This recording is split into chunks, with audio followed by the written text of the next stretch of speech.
சகோதரி அவர்களே, நீங்கள் 2011 சீமான் அவர்கள் மீது பாலியல் புகார் கொடுத்தீங்க.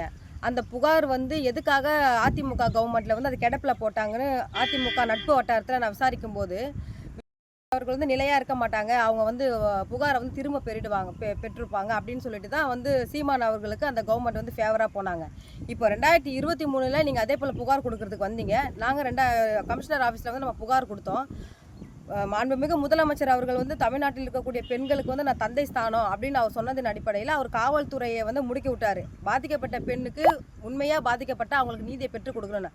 அதே போல் காவல்துறை கடுமையாக இது விசாரணையில் ஈடுபட்டாங்க. அது எல்லாருக்குமே தெரியும். ஆனால் திடீர்னு நீங்கள் என்ன பண்ணீங்கன்னா வலசரவாக்கம் போலீஸ் ஸ்டேஷனில் போயிட்டு நீங்கள் புகாரை திரும்ப பெற்றீங்க. இப்போ திடீர்னு இப்போ மறுபடியும் இப்போ நேற்று இன்றைக்கி ஒரு வீடியோ போட்டிருக்கீங்க.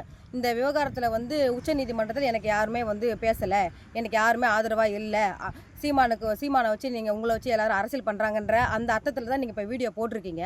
நீங்கள் ஏற்கனவே எனக்கு வீடியோ போட்டு தான் நீங்கள் வலசரவாக்கம் காவல் நிலையத்தில் நீங்கள் புகாரை திரும்ப பெற்றீங்க.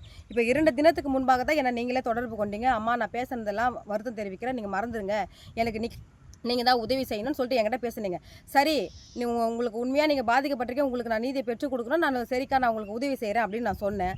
சொல்லிவிட்டு நான் இப்போ சுப்ரீம் கோர்ட்டில் உங்களுக்கு கேவிட் பிட்டிஷன் போடுறதுக்கு நான் லாயர்ஸ் எல்லாம் கன்சல்ட் பண்ணி அதுக்கான அரேஞ்ச்மெண்ட்டை பண்ணி வச்சுருக்கிறேன்.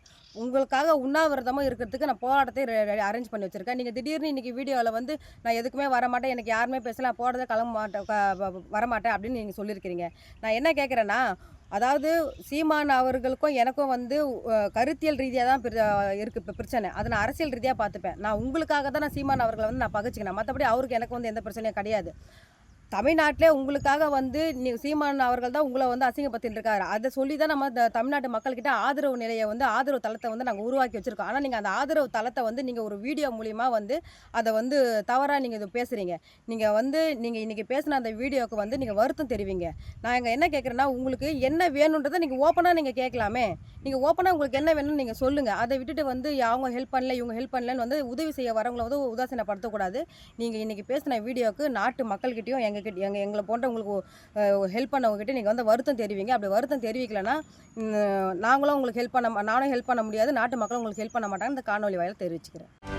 செய்திகளை உடனுக்குடனும் துல்லியமாகவும் தெரிந்து கொள்ள சப்ஸ்கிரைப் பண்ணுங்க.